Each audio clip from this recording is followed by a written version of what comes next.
Hi friends, good morning. ಇದು Monday morning vlog. ನಾನಿವತ್ತು night ನೆನೆಸಿಟ್ಟಿರೋ ಸೋಂಕಾಳು ಅದರ ನೀರು ಕುಡಿದು ಒಂದು ಕಡೆ ಹೆಸರು ಕಾಳನ್ನ ಸ್ಟೀಮ್ ಮಾಡೋಕ್ಕೆ ಇಟ್ಟಿದ್ದೆ. ಅದಾದಮೇಲೆ ಸೌತೆಕಾಯಿ ಜ್ಯೂಸ್ ಮಾಡ್ಕೊಂಡು ಕುಡಿದು ತಿಂಡಿಗೆ ರೆಡಿ ಮಾಡ್ಕೊಳ್ತಾ ಇದ್ದೀನಿ. ಇವತ್ತಿನ ತಿಂಡಿಗೆ ವೆಜಿಟೇಬಲ್ಸ್ ಕೂರ್ಮಾ ಮತ್ತು ಚಪಾತಿ ಮಾಡೋಣ ಅಂತ ಪ್ಲಾನ್ ಮಾಡ್ಕೊಂಡಿದ್ದೆ.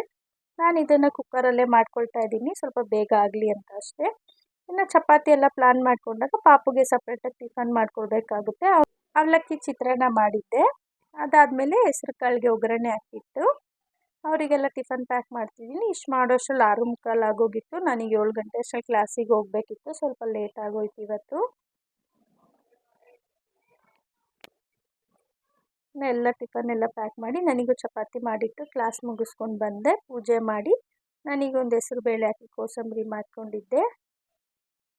ಅದ್ರ ಜೊತೆಗೆ ಸ್ವಲ್ಪ ಕರ್ಬೂಜ ಹಣ್ಣು ಪಾನಕ ಮಾಡಿ ಕುಡಿದು ನಾನು ಆಫೀಸಿಗೆ ಹೊರಟೆ. ಇದಿಷ್ಟು ಇವತ್ತಿನ ವ್ಲಾಗ್. ನಾಳೆ ಹೊಸ ವ್ಲಾಗಲ್ಲಿ ಸಿಗ್ತೀನಿ.